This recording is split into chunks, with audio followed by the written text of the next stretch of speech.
સ્વામિનારાયણ ભગવાનની જય. અક્ષર પુરુષોત્તમ મહારાજની જય. ગુણાતીતાન સ્વામી મહારાજની જય. ભગતજી મહારાજની જય. શાસ્ત્રીજી મહારાજની જય. યોગીજી મહારાજની જય.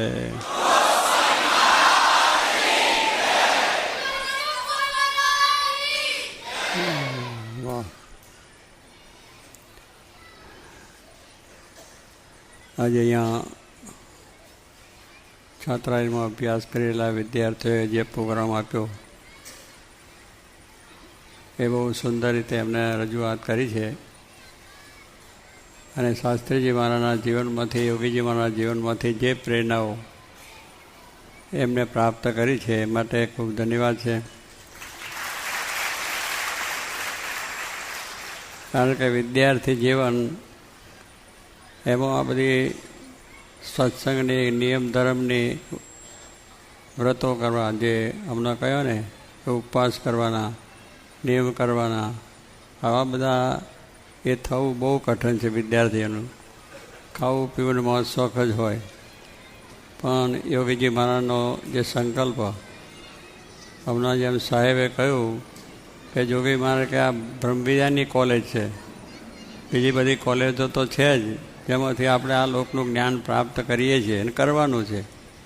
એની પણ જરૂર છે આ લોકની અંદર. ડૉક્ટર થવું, એન્જિનિયર થવું, બધા ઘણી જાતના આપણા બધા કામ છે.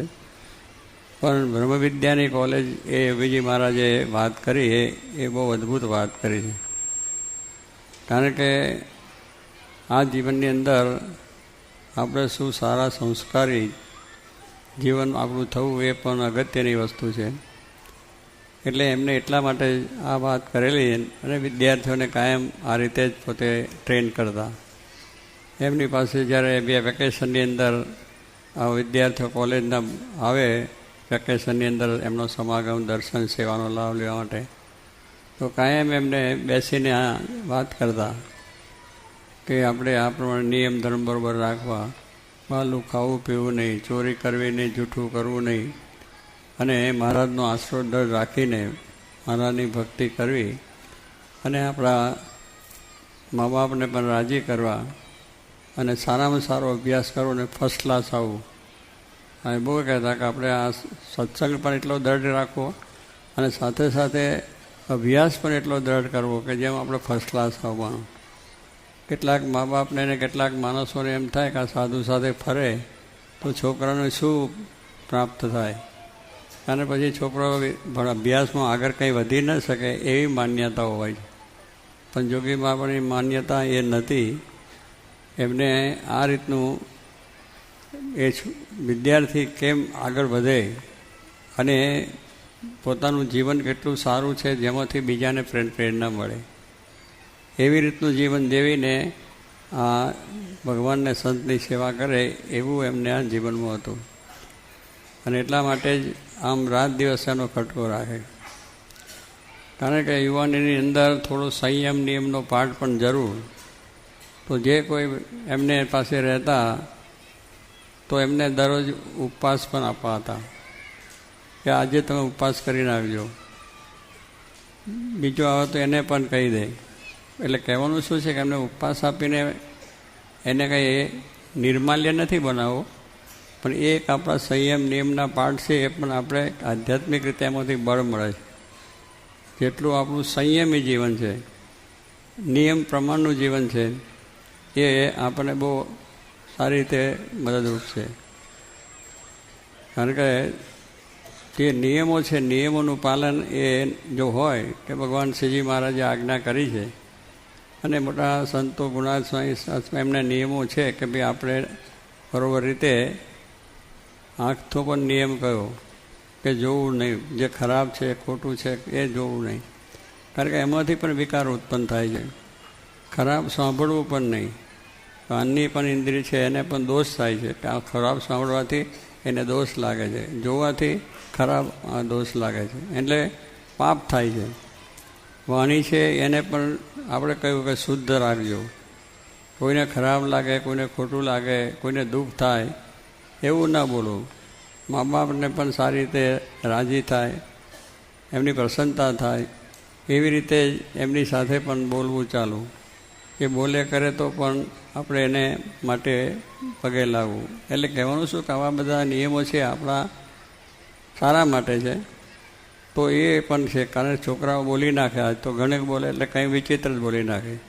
જોવામાં કોઈ વિવેક હોતો નથી. કોલેજના છોકરાઓનું ઘણું આપણે ઠેકાને સાંભળીએ છીએ કે બસ એટલે નાટારંગ જ બધું ચાલતું હોય. ખાવામાં પણ વસ્તુઓ વિચિત્રતા હોય, બોલવામાં પણ વિચિત્રતા હોય, અને એની અંદર ધમાલ ધમાલ ને ધમાલ હોય છે. એટલે આ જો નિયમોનું જો આપણને એમને પાલન થાય તો એને બધું, વાણીનો પણ નિયમ આવી જાય, જોવાનો, ખાવામાં પણ બાલું ના ખાતા ત્યાં થાય. અમને છોકરાને કંઈક બાલ થાય.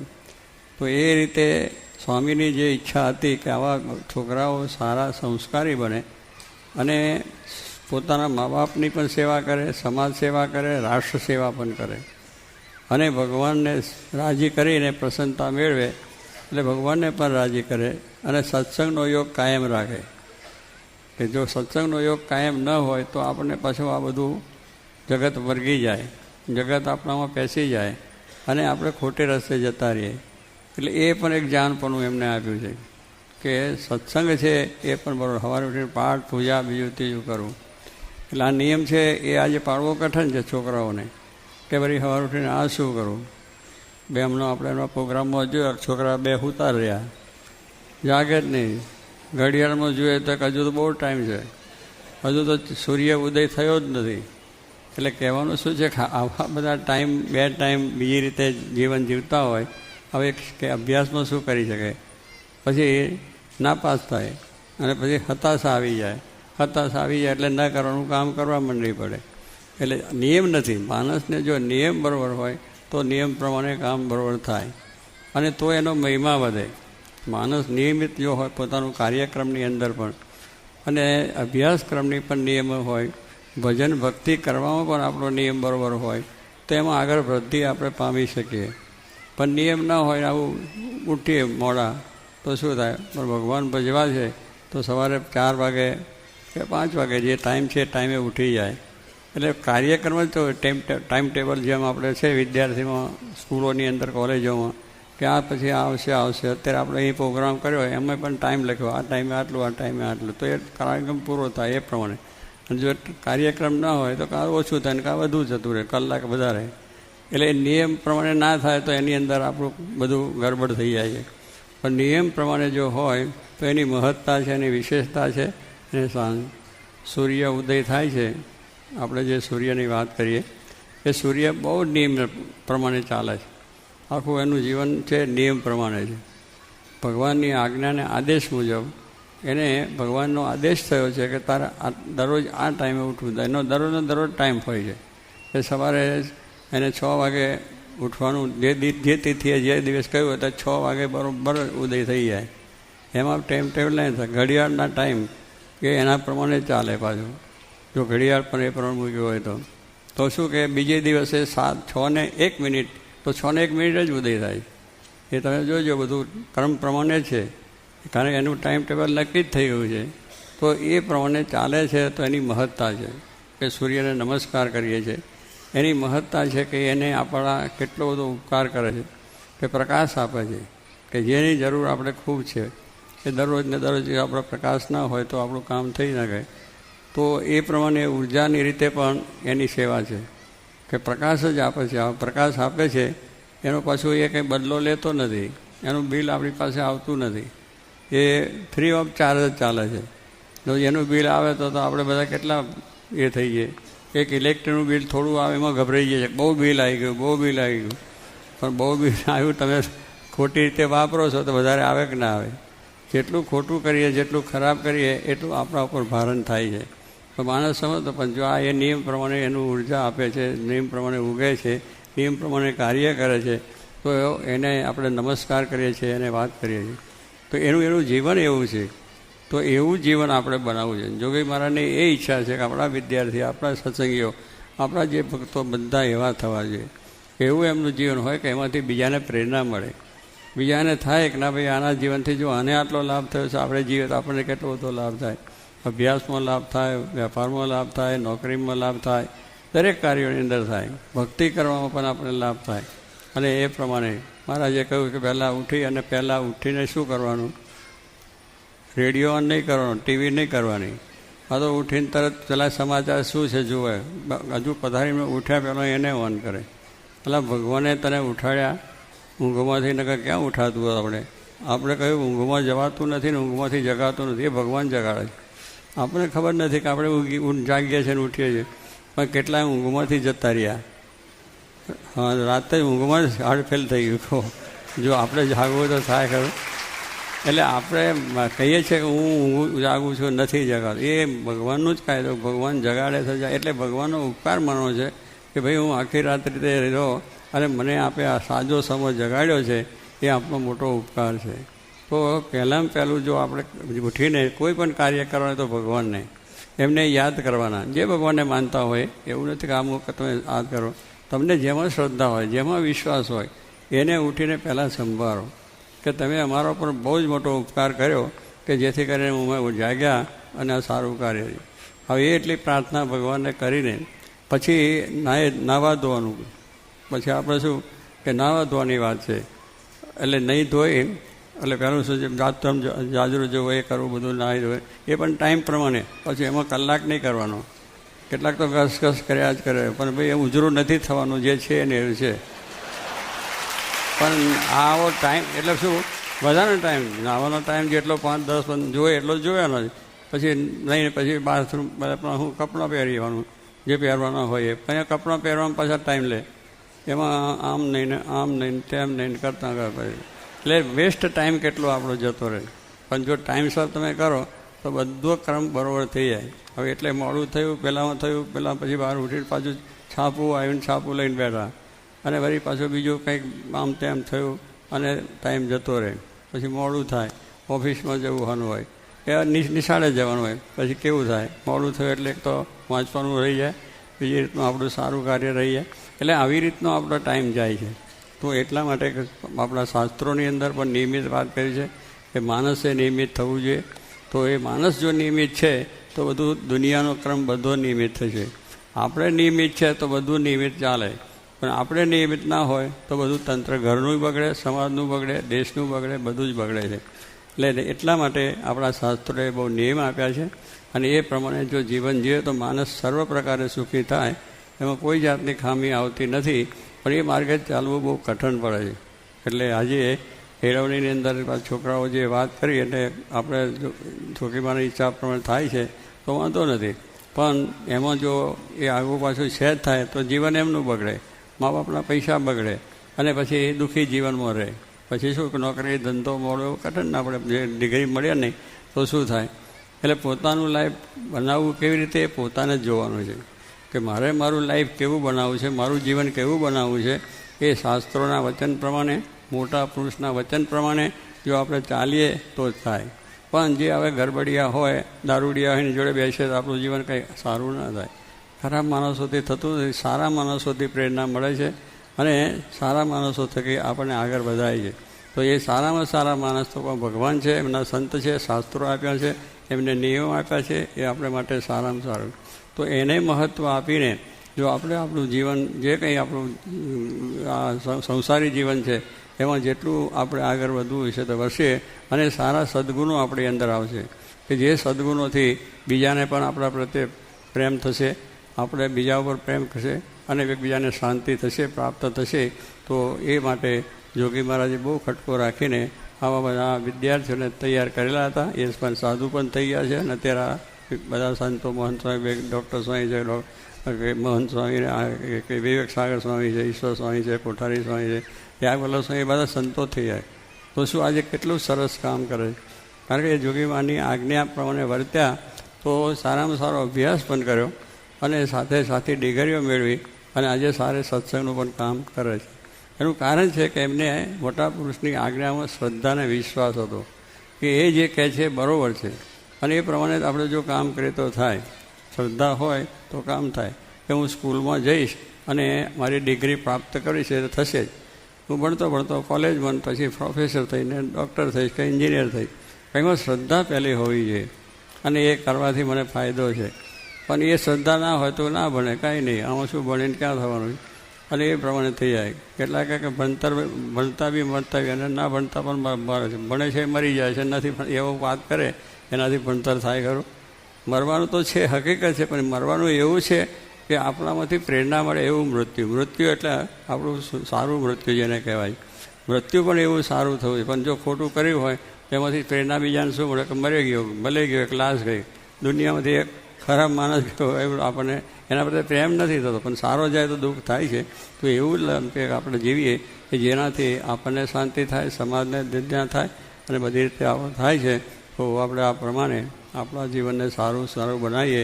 વિદ્યાર્થીઓને મહારાજ એવું બળ આપે, એમનામાં આવા જે વિચારો છે દૃઢ રહે, સારા રહે, વ્યવસ્થિત રહે, અને અહીંથી બહાર નીકળીને પણ જ્યાં જ્યાં પોતે જાય, જે દેશમાં જાય, જે ક્યાં આગળ જાય, નોકરી ધંધો વ્યવસાય કરે, એમાં નીતિ નિયમનું પ્રમાણ રહે. સાહેબે જેમ વાત કરી આપણને કે ભગવાન પાસે એટલું છે કે મારું એટલું સુંદર સારું હું જીવન જીવું કે જેથી કરીને આપણને કોઈ પણ જાતનું એ ના થાય, કે ભગવાન સંત રાજી થાય એવું જીવન જીવવાની જે બળ માગ્યું છે એમને મહારાજને પ્રાર્થના કરીએ એવું જીવન સર્વનું બને અને સર્વ પ્રકારે શાંતિ થાય.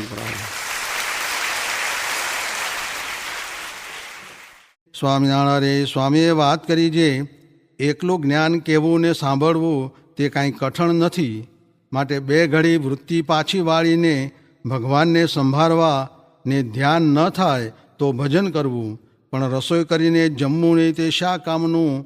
એકલું જ્ઞાન કરવાથી વિષય ઓછા થવાના નથી ને એ તો ભગવાન સંભાળશું ત્યારે થશે. અને ભગવાનને સંભાળવા માંડે તો તેના ઉપર ભગવાનની ને મોટા સાધુની દૃષ્ટિ થાય, પણ એ માર્ગે તો ચાલે નહીં ત્યારે તેના ઉપર શેની દૃષ્ટિ થાય? માટે એ તો ભગવાનનો વિશ્વાસ રાખીને મંડવું. તે જેવો સંગ થાય તેવું થવાય છે, પણ જેમાં ગુણ નહીં હોય તેને સંગે તે ગુણ ક્યાંથી આવશે? ને જે ભગવાનમાં વળગ્યા હશે ને જેના જે વિષય ઓછા થયા હશે તેના સંગમાંથી તે ગુણ આવશે, એ વાતમાં સંશય નથી. જેનું જે અંગ હોય તે વાતનું મુખ્ય પ્રતિપાદન કરે એ વાત સમજી રાખવી. ને ધર્મ, જ્ઞાન, વૈરાગ્ય એ ત્રણ હોય તો તે જીવના સુખને અર્થે થાય. ને ભગવાન સંભાળવા તે પણ છે તો જીવના સુખ સારું, પણ તેને મહારાજ પોતાને અર્થે કર્યું એમ માની લે છે. સ્વામિનારાયણ હરે સ્વામીએ વાત કરી છે, એક બાવે આવીને કહ્યું છે, હે મહારાજ તમે તો બહુ ભૂંડું કર્યું. ત્યારે મહારાજે કહ્યું છે, શું ભૂંડું કર્યું? ત્યારે તે બોલ્યો છે, બાઈ ભાઈની સભા કોઈએ નોખી નહોતી કરી તે તમે કરી, એ બહુ ભૂંડું કર્યું. ત્યારે મહારાજ બોલ્યા છે, હું અનિર્દેશથી આવ્યો છું કહેતા હું અક્ષરધામમાંથી પુરુષોત્તમ આવ્યો છું ને સુગાળવો છું, તે મારી સૂગ ચડી ગઈ છે. નીકળતો કાંઈ નોખા રહેવા નથી, તે મહારાજની સૂગ છે ત્યાં સુધી નોખા રહેવાય છે. નીકળતો ભેગા થઈ જશે ને વળી કોઈકે પૂછ્યું છે, પુરુષનું મન ક્યાં રહેતું હશે? પછી મહારાજ બોલ્યા છે, આજ જ અમે વિચાર કર્યો છે જે પુરુષનું મન સ્ત્રીના ગુહ્ય અંગમાં રહે છે ને સ્ત્રીનું મન છે તે પુરુષના ગુહ્ય અંગમાં રહે છે, એમ સર્વેના અંતર કહી દીધા. સ્વામિનારાયણ હરે સ્વામીએ વાત કરી છે, વળી એમ બોલ્યા છે, જે વખતમાં ભગવાન ભજવાની જેવી રીત હોય તેવી રીતે ભગવાન ભજવા. તેમાં રામાવતારની રીત બીજી, તથા કૃષ્ણાવતારની રીત બીજી, તથા ઋષભદેવ ને પરશુરામની રીત બીજી, ને સુખજીની રીત બીજી, ને આજ મહારાજની રીત બીજી. માટે જે સમયે જેવી ભગવાન ભજવાની રીત હોય તે પ્રમાણે ભગવાન ભજવા. પછી કોઈક હરિભક્તે કહ્યું છે, મનુષ્ય દેહ ધરીને તમે ઓળખાણા એ મોટી વાત થઈ. ત્યારે કહે છે, હા સાધુ તો પ્રાણથી પણ અધિક વાલા થઈ ગયા છે. સ્વામિનારાયણ હરે સ્વામીએ વાત કરી છે, આ સાધુને વિશે જેને જેટલો ગુણ તેટલી સદવાસના ને અવગુણ તેટલી અસદવાસના છે એમ સમજવું. સ્વામિનારાયણ હરે સ્વામીએ વાત કરી છે, પ્રહલાદે 10,000 વર્ષ નારાયણ સાથે યુદ્ધ કર્યું પણ જીતાણા નહીં, ને નારદને વચને કરીને 6 મહિનામાં ભક્તિ કરીને જીતી લીધા. સ્વામિનારાયણ હરે સ્વામીએ વાત કરી જે ભાગવતના પંચમ સ્કંદમાં જળ ભરતે રહુગણને કહ્યું છે, તું રાજ્યાધિકની વાત કરે છે, પણ તું જ્ઞાની નથી. અહિંસા ને બ્રહ્મચર્ય સહિત ને રાગ દ્વેષાધિક રહિત એવો ધર્મ, તેણે યુક્ત એવો જે વૈદિક માર્ગ, તે પણ અમારા આત્મા પરમાત્માના જ્ઞાનવાળાને ગણતીમાં નથી. તો તારા રાજભૃત્યાદિક તે અમારા બ્રહ્મવિતાની શી ગણતીમાં? સ્વામિનારાયણ હરે સ્વામીએ વાત કરી જે પાંડવે યજ્ઞ કર્યો, તેમાં ભગવાન પણ ભેળા હતા, તો પણ નોળિયો સોનાનો થયો નહીં, ને ઋષિના 4 શેર સાથવાના યજ્ઞમાં સોનાનો થયો, એમ સત્પાત્રની સેવાનું ફળ છે. સ્વામિનારાયણ હરે સ્વામીએ વાત કરી જે કોઈ કહેશે જે મને જેમ છે તેમ કહો, હું એમ કરીશ. પણ મોટા હોય તે એમ જાણે જે મોઢે કહે છે, પણ આનાથી થાશે નહીં, ને કોઈ મોઢે કહે નહીં, પણ તેનું જાણે જે આ મોઢે કહેતો નથી, પણ તેનાથી થાશે. સ્વામિનારાયણ હરે સ્વામીએ વાત કરી જે જુઓ ને, શાસ્ત્રમાં પણ કહ્યું છે જે અંબરીશ, નહુષ, ભરતજી ને ચિત્રકેતુ એમણે ભગવાન ભજવાને સારું ચક્રવર્તી રાજને સૌનો ત્યાગ કર્યો. ખપવાળાની વાત એમ છે, બાજરો મળે તો પ્રભુ ભજવા, ને ધીરે ધીરે વ્યવહાર છે તે ગૌણ કરી દેવો, ને ભગવાન મુખ્ય કરી દેવા. આ તો વ્યવહાર પ્રધાન થઈ ગયો છે, તે પ્રભુ શું સાંભળે? સ્વામિનારાયણ હરે સ્વામીએ વાત કરી જે આ પંચ વિષય રૂપી અઘાસુરે જીવને ગળી લીધા છે. મહારાજ કહે, જો બધાય પ્રભુ ભજે તો બપોરે મોતૈયાનો વરસાદ વરસાવીએ. તે જે દી કહે તે દી ગોળના, ખાંડના, જે કહે તે વરસાવીએ, પણ જીવ માળા લઈ બેસી શકે નહીં. સ્વામિનારાયણ હરિ વચનામૃત કાર્યાણી પ્રકરણનું 6. મત્સર વારાનું. સ્વામિનારાયણ હરિ સંવત 1877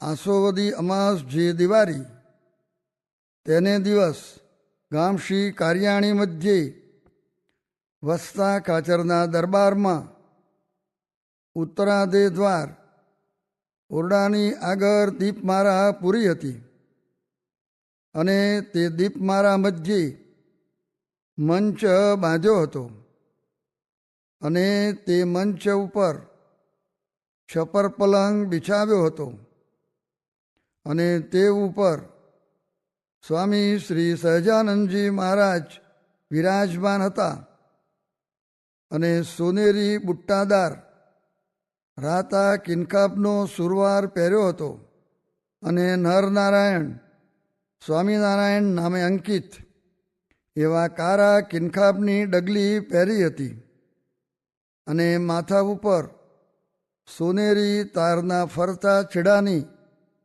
કસુંબલ પાગ બાંધી હતી, અને આસમાની રંગનો ફેંટો કમરે કસીને બાંધ્યો હતો, અને કંઠને વિશે પીળા પુષ્પના હાર ધારણ કર્યા હતા, અને પોતાના મુખારવિંદની આગળ મુનિ તથા દેશ દેશના હરિભક્તની સભા ભરાઈને બેઠી હતી.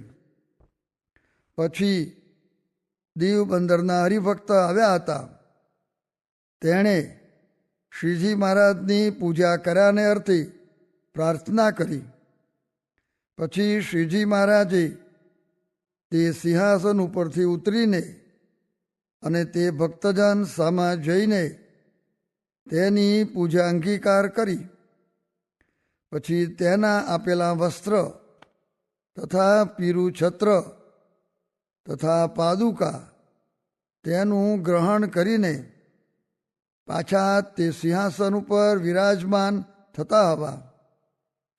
પછી શ્રીજી મહારાજ એમ બોલ્યા, જે આટલા વર્ષ થયા તેમાં અમારે અર્થે કેટલાક હરિભક્ત વસ્ત્ર તથા હજારો રૂપિયાના અલંકાર લાવે છે, પણ અમે આવી રીતે કોઈ સામા જઈને લેતા નથી. અને આવી રીતે કોઈના વસ્ત્ર ઘરેણાં પહેરીને રાજી થયા નથી. આજ તો અમારે એ હરિભક્તો પર અતિશય રાજીપો થયો. પછી મુનિ બોલ્યા છે, એવા જ એ પ્રેમી હરિભક્ત છે. એવા સમામાં દીનાનાથ ભટ્ટ આવીને શ્રીજી મહારાજને પગે લાગીને બેઠા. પછી શ્રીજી મહારાજે ભારે ભારે વસ્ત્ર હતા તે સર્વે દીનાનાથ ભટ્ટને આપ્યા. પછી મુક્તાનંદ સ્વામીએ પૂછ્યું છે, હે મહારાજ, ભગવાન પોતાના ભક્ત ઉપર કયે ગુણે કરીને રાજી થતા હશે? પછી શ્રીજી મહારાજ બોલ્યા છે, જે ભક્તજન કામ, ક્રોધ, લોભ, કપટ, માન, ઈર્ષ્યા અને મત્સર એટલા વાનાએ રહિત થઈને ભગવાનની ભક્તિ કરે તેની ઉપર ભગવાન રાજી થાય છે. તેમાં પણ મત્સર છે તે સર્વ વિકાર માત્રનો આધાર છે. માટે શ્રી વ્યાસજીએ શ્રીમદ ભાગવતને વિશે નિર્મત્સર એવા જે સંત તેને જ ભાગવત ધર્મના અધિકારી કયા છે. માટે મત્સર તે સર્વ વિકારથી ઝીણો છે અને મત્સર ટરવો તે પણ ઘણો કઠણ છે. પછી બ્રહ્માનંદ સ્વામીએ પૂછ્યું છે, મત્સર ટાર્યાનો શો ઉપાય છે? પછી શ્રીજી મહારાજ બોલ્યા છે, સંતને માર્ગે ચાલે અને જે સંત હોય તેનો તો મત્સર ટરે, અને જેને સંતને માર્ગે ન ચાલવું હોય તેને તો મત્સર ન ટરે. પછી વળી મુક્તાનંદ સ્વામીએ પૂછ્યું છે, મત્સર ઉપજ્યાનો શો હેતુ છે? પછી શ્રીજી મહારાજ બોલ્યા છે, એક સ્ત્રી, ધન અને સારું સારું ભોજન એ ત્રણ મત્સરના હેતુ છે. અને જેને એ ત્રણ વાના ન હોય તેને માન છે તે મત્સરનો હેતુ છે. અને જે મત્સરવાળો હશે તેને તો અમે આ ભટ્ટને વસ્ત્ર દીધા તેમાં પણ મત્સર આવ્યો હશે. પણ મત્સરવાળાને એવો વિચાર ના આવે છે વસ્ત્ર લાવ્યા હતા તેને ધન્ય છે જે આવા ભારે વસ્ત્ર મહારાજને પહેરાવ્યા, અને મહારાજને પણ ધન્ય છે જે તરત બ્રાહ્મણને દઈ દીધા. એવો જે વિચાર તે મત્સરવાળાના હૃદયમાં ના આવે.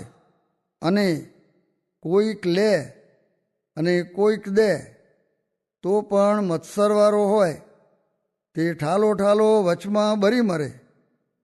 અને અમારે તો કામ, ક્રોધ, લોભ, માન, મત્સર, ઈર્ષા એ સર્વેનો ક્યારેય હૈયામાં લેશ પણ આવતો નથી. અને શબ્દ, સ્પર્શ, રૂપ, રસ અને ગંધ એ જે પંચ વિષય તેનો તો હૈયામાં અતિશય અભાવ વર્તે છે. પણ પંચ વિષયમાંથી એકેને વિશે લેશ માત્ર ભાવ થતો નથી. અને જેટલું કાંઈક અન્ન વસ્ત્રાદિકનું ગ્રહણ કરતાઈશું તે તો ભક્તની ભક્તિ દેખીને કરતાઈશું, પણ પોતાના દેહના સુખને અર્થે નથી કરતા. અને અમારે જે ખાવું પીવું, ઓઢવું પહેરવું છે તે સર્વે સંત અને સત્સંગીને અર્થે છે. અને જો એમને અર્થે ન જણાય ને પોતાને અર્થે જણાય તો અમે એનો તત્કાર ત્યાગ કરી દઈએ. અને અમે આ દેહ રાખીએ જ છીએ તે પણ સત્સંગીને અર્થે જ રાખીએ જ છીએ. પણ બીજો કોઈ દેહ રાખ્યાનો અર્થ નથી. તે અમારા સ્વભાવને તો મૂરજી બ્રહ્મચારી ને સોમલો ખાચર આદિ જે હરિજન છે તે કેટલાક વર્ષથી અમારે પાસે ને પાસે રહે છે તે જાણે છે. જે મહારાજને એક પ્રભુના ભક્ત વિના કોઈ સંગાતે હેત સંબંધ નથી, અને મહારાજ તો આકાશ સરખા નિર્લેપ છે, એમ નિરંતર અમારે પાસે રહેનારા છે. તે અમારા સ્વભાવને જાણે છે. અને અમે તો જે મન કર્મ વચને પરમેશ્વરના ભક્ત છે તેને અર્થે અમારો દેહ પણ શ્રી કૃષ્ણાર્પણ કરી રાખ્યો છે. માટે અમારે તો સર્વ પ્રકારે જે કોઈ ભગવાનના ભક્ત છે તે સંગાથે સંબંધ છે, અને ભગવાનના ભક્ત વિના તો અમારે 14 લોકની સંપત્તિ તે ત્રખલા જેવી છે. અને જે ભગવાનના ભક્ત હશે ને ભગવાન સંગાથે જ દ્રઢ પ્રીતિ હશે તેને પણ રમણીય જે પંચ વિષય તેને વિશે તો આનંદ ઉપજે જ નહીં. અને દેહને રાખ્યા સારું તો જેવા તેવા જે શબ્દાધિક વિષય તેણે કરીને ગુજરાન કરે, પણ રમણીય વિષય થકી તો તત્કાર ઉદાસ થઈ જાય. અને એવા જે હોય તે જ ભગવાનના પરિપૂર્ણ ભક્ત કહેવાય. ઇતિ વચનામૃતમ એવી રીતે કાર્યાણી પ્રકરણનું 6થું વચનામૃત જે તે થયું.